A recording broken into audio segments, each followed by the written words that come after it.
What is up, you guys? Glitchiz here, and welcome to another Dauntless video. But first, if you enjoy quality gaming content or informational videos like the one I'm posting today, then consider hitting that subscribe button and turn on notifications so you don't miss any of my future uploads. That being said, in today's video, I want to go over all the updates that are coming with patch 1.9.3. It is a bit of a doozy. We got some really cool updates coming with it. But before we even jump into that, there's a really cool announcement I want to make, and that is that starting March 3rd, which is the same day that this patch drops, Dauntless is going to be featured on the Epic launcher as the free game of the week. If you pull up the launcher here, you can see they've got the advertisement started there for it. So if you were new to Dauntless, have never played the game, or just a veteran that's maybe taking a hiatus and you're looking for a reason to come back, now is a great time. Not only has there been a ton of system improvements, tons of amazing content that's been added over this past year, but if you join during this little event here, you get a free gift that is called the Epic Slayers Kit, and this kit will include 250 Aether Dust, 25,000 Rams, 200 combat merits, 600 shady coins, which is this season's current reward cash currency. You get 12 bounty tokens, as well as 10 patrol keys, and on top of all that, you get 3 days of the Slayers Club membership, which will give you more in-game perks and bonuses that you can utilize while you're playing the game. So a nice little free gift there that you just get right away, and you can download if you pick the game up during this little event. It's from March 3rd through the 10th, I believe. And they're actually going to be offering, if you want to take your beginner journey in Dauntless one step further, they're going to be adding a purchasable pack for a limited time during the event called the Elite Slayers Kit. And that is going to give you 30 days of the Slayers Club membership, 100,000 Rams, 1,000 combat merits, 1,000 Aether Dust, 50 bounty tokens, 25 patrol keys, and a slew of tonics and pylons. It's like 60 stamina tonics, 100 frenzy tonics, 100 blitz tonics, 60 bulwark tonics, and then 40 of each the Ironhide and Lifespring pylons. So a ton of great value in that as well. And if you guys are thinking on picking that up, then consider using my creator code Glitchiz in the in-game store. Really helps support the channel and is greatly appreciated. But now that we got that little announcement out of the way, let's jump right into the 1.9.3 update. Some really exciting stuff came out. We've been waiting for it for a while, and first and foremost, obviously, as you saw, it was kind of spoiled a little bit already. We have a new Radiant variant Behemoth. It is Lightbound Koshai. So let's jump into that real quick. As the thaw begins after the cold winter months, denizens across the Shattered Isles are starting to notice another change. On that seems to be brought out by shifting etheric energies in the air. With the help of several brave slayers, Ramsgate's resident Aethersmith Arkan Drew is starting to gather more information about the reported Crystalline Koshai sightings on the Paradox Breaks and Razor Cliff Isle. So that is the two islands that you're going to be seeing the new Lightbound Koshai Behemoth. And I believe on Paradox Breaks, it's the guaranteed Behemoth now, so it should be there every single time on a respawn. Slayers are already calling the new Koshai variant the Lightbound Koshai because of its apparent connection to a larger source of radiant power. This is a really cool behemoth, and as we go through these, I'll probably show some clips of the different move sets that it has. But as a radiant behemoth, this version of Koshai has the ability to manipulate the flow of time. Its careful, deliberate moves offer it both a regal yet commanding presence. Much like its unaltered counterpart, the Lightbound Koshai moves with calculated intention. However, Radiant Aether gives it the potential to speed up or slow down whenever it deigns to do so. This flashy behemoth prefers to use its radiant abilities in battle instead of fighting with tooth and claw, and that is one important thing that you'll notice when fighting the Lightbound Koshai, is it's not like the other versions where it claws at you or dashes at you a lot. It utilizes a lot of its radiant abilities, which we'll go over here in a second, and they're pretty cool actually, and they look cool. The animations they did this time around are actually really dope. So the first one is time bending. Time is always on the Lightbound Koshai side. The power of Radiant Aether enables it to change the flow of time so that it can speed up or slow down, stop and or reverse its attacks and movements at any given point. Along with the standard toolkit of Koshai abilities, time bending allows Lightbound Koshai to the flexibility to adapt and set the pace of the fight. So here's a quick example of that. Same little pounce attack, but then he can like rewind. So pretty cool little move there. And you'll see this kind of like theme in a lot of the Lightbound Koshai's move sets. It also has Radiant Orbs. The Lightbound Koshai can conjure up Radiant or projectiles that can be sped up, stopped in place, or reversed when used in conjunction with time-bending abilities. I'll give you a quick little glance of these here. He kind of just launches them onto the battlefield. The one thing that they actually don't show you in this is that when he activates his time ability, all of these little crystalline mines on the ground can actually explode, doing a ton of AoE damage. So that is another thing that you're going to want to look out for. So pretty cool move there. Moving on, we have Radiant Beams. The tail of the Lightbound Koshai is able to discharge beams of light. These beams are filled with pure radiant energy, enough to devastate even the strongest Slayer. So he basically lifts up his little peacock tail and launches several beams at you. He's got one where I think it does like 3 beams at a time, and then once he gets more enraged, I believe, it goes up to 4 or 5 across his tail. So pretty cool attack there. And like I said, instead of doing like close quarters abilities, he'll utilize these laser beams and projectile attacks and a lot of like the Aether-based attacks a lot more frequently than you would see on the other variations. So really cool changes this time around. It's probably one of my favorite variant beams they've come up with so far. For the Crystalline Secrets, rumor has it that an orrery mining camp on Conundrum Rocks was attacked by Lightbound Koshai. Most of the researchers were evacuated, but the orrery is being tight-lipped about the purpose of their operation. I will say that there may or may not be a hidden lore node in these areas. You'll notice that there is a new area that's been added in the island, and it's a giant crystalline cave formation. You'll be able to experience that if you do the glider challenges as well, that we'll go over here in a minute. But the other big thing that I wanted to go over is the new OMNICELL, and it is called Artificer. The new Artificer OMNICELL enables you to channel the near mystical power of Radiant Aether and step into a true support role armed with a crystalline drone that can perform a variety of actions. Once you unlock this OMNICELL at milestone 7 in the Slayer's Path, use brilliant plumes from the Lightbound Koshai to craft it. So that will basically give you a reason to fight the new Behemoth anyway if you want this OMNICELL.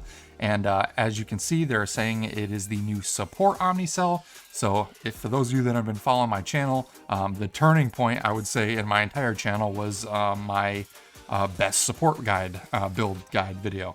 And back then, it wasn't very catchy and didn't catch on, but the meta was very different back then. And when Frost Escalation came out, they introduced the support-based avatar, and support-based builds started to become more widely used and accepted, whereas before it wasn't really the meta at all and people completely hated it.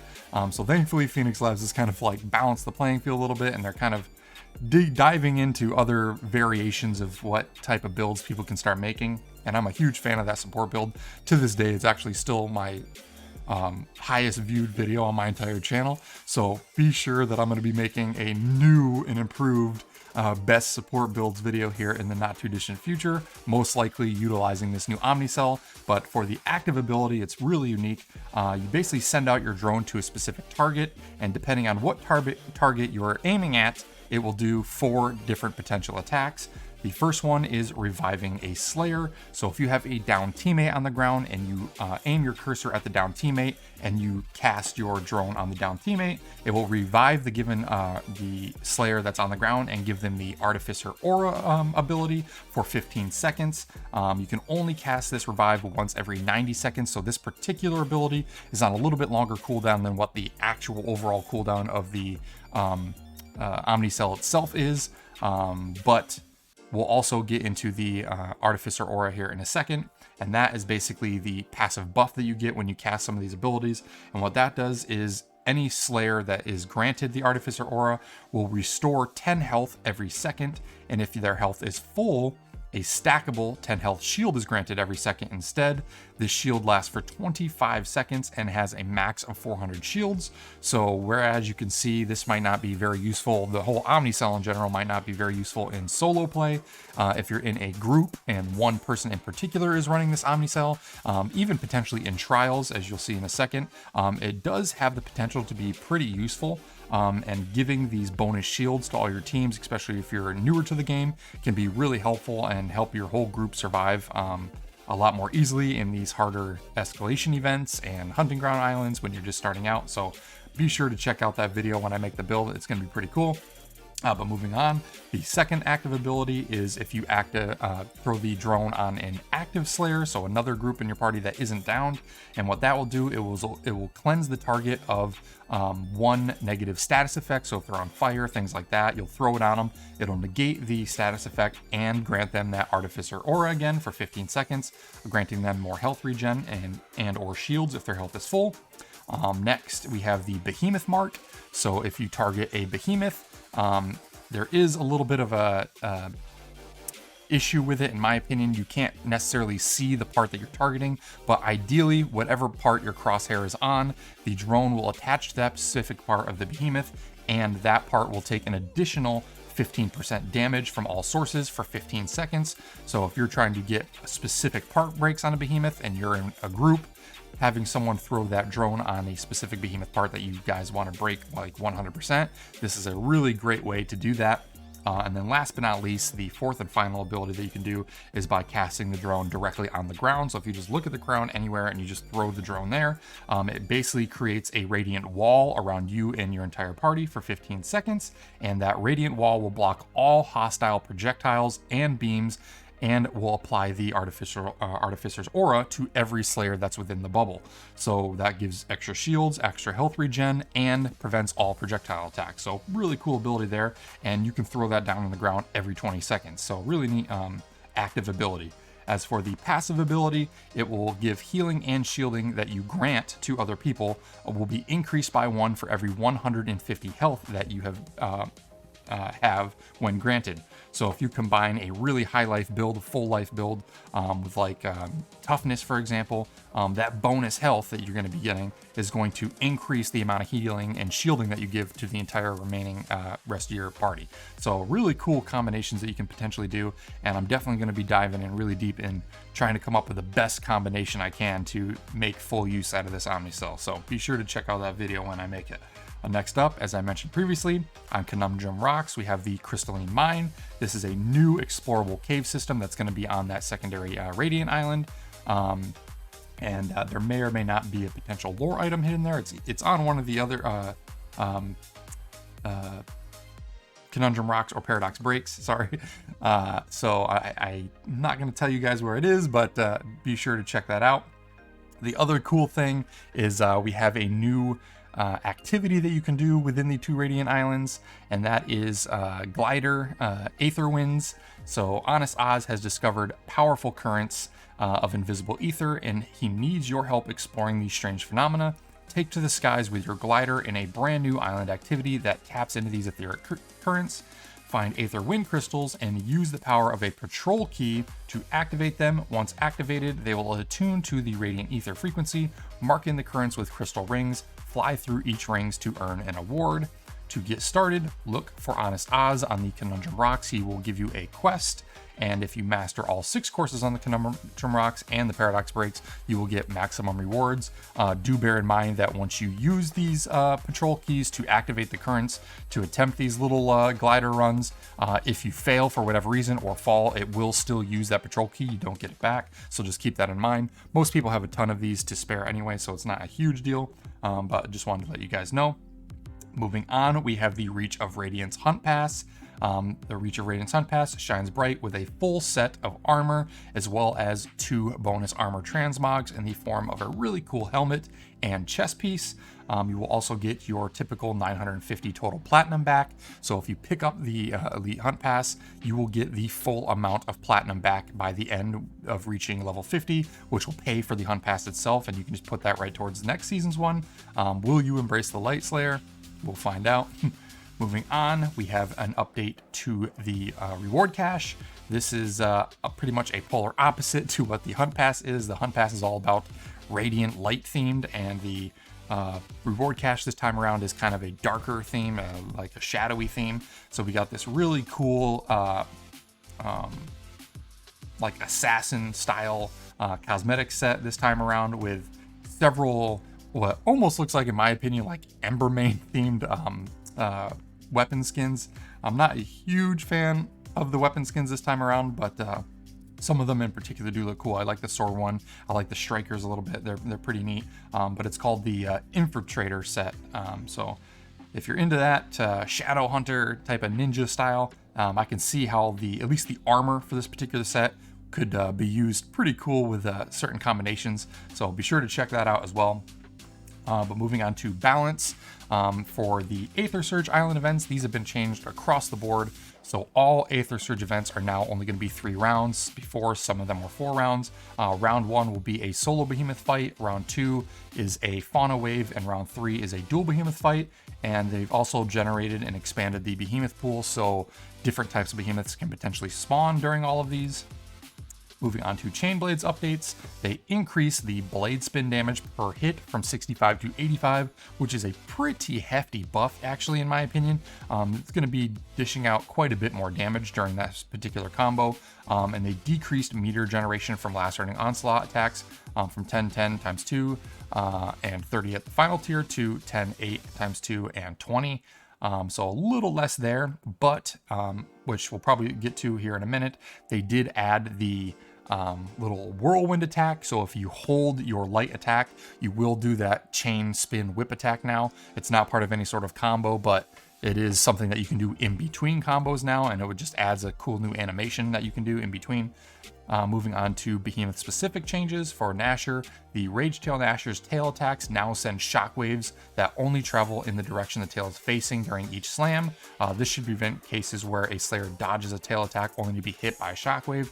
This was super annoying. Those shockwaves would be completely random pretty much at all times, and you could never know which direction they were going. For the Koshai, they increased the toughness of Shadow Touch Koshai's antlers slightly, since they don't grow back like the regular Thorny Koshais do, and all Koshai tail attacks now have clearer tells, so they slightly changed the animation so you can read them a little bit better. Lastly, for Fauna, this is kind of a good one. The Styxian pounces that they do on you are much shorter duration now. They do more damage up front, so you'll just see a bigger chunk of damage get taken right out the gate, but they no longer require a button mash, so you'll just see the animation of the Styxian jumping on you. As soon as it's done, you get back up and you don't have to worry about mashing anything. And the life is pretty much set on how much they take off every single time now, so it's a little more consistent. For quality of life, like I mentioned previously, Swinging Blades is making a return with some adjustments. Just hold light attack when you're not in the middle of another combo and you'll be able to do the move. And then for gliders, and this kind of ties into the new gliding activity that they have, they've added 3 new expert handling nodes on the Slayer's Path, which reduce the stamina cost of gliding, made swoops and dives more dynamic and responsive, and improved the glider collision system to prevent unexpected crashes. So gliding after this patch should be a little bit more smooth, so that's always good. And having the boost to your stamina will be nice. You can glide around a lot more and not have to worry about constantly waiting for it to recharge. As for bug fixes on Koshai, Koshai's antlers can no longer be severed when they aren't fully grown, and the Shadow Touch Koshai's antlers can now be targeted and are now a distinct break from the head. Karabak, they fixed an issue where Karabak's Aether Charge blades could be hit before they appeared. And then for general Behemoth fixes, they fixed issues where Behemoths were getting stuck near walls, fixed an issue where the on-kill part rewards would get bigger when hunting the same Behemoth multiple times in a row, and fixed an issue where Behemoths that crawled out of the ground would enter areas in really strange ways. Moving on to gameplay, the Frostbites spawned by Boreas weapons now clean up properly when you switch weapons. They fixed an issue for a particular quest that allowed players to hand in the same item for multiple quests. For achievements and trophies, the Buy Low Sell High achievement now correctly unlocks when you exchange an epic cell. And last but not least, for UI, the Reforged celebration will no longer appear for players when another player reforges after them, and the Frostwolf and Savit weapon unique effects now display the correct values when they are inspected. So as you can see, bunch of new updates this time around, some really cool updates to the chain blades, some really cool updates to our gliders, especially with those glider events. But the big ones obviously is the new Reach of Radiance Hunt Pass, which has some really cool stuff in it, and the addition of the Artificer OMNICELL and the new Lightbound Koshai. So really cool updates this time around. I've had a lot of fun testing them out, and I'll be sure to add some clips here of what the Lightbound Koshai is like. And again, be sure to stay tuned for my new and improved support build video. So I'm really excited to dive into that as well. I just got to get my hands on it once the official release drops. But yeah, quick reminder again, if you guys already forgot, the Elite or Epic Slayer kit rather will be available on the Epic Games launcher if you decide to pick up Dauntless for the first time between March 3rd and March 10th. It is the free game of the week on the launcher, so be sure to check that out.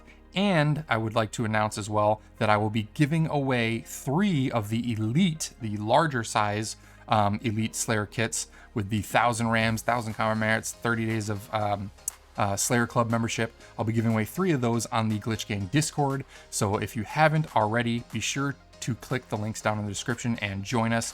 Not only is it a great group of people, hundreds of Slayers in there, always looking for new people to hunt with, but we do tons of giveaways all the time. I've got several hunt passes I'm going to be giving away, as well as these Slayer kits. So be sure to check that out, and hopefully we see you around. But until the next one, you guys, hope you had a great day, and we'll see you all later.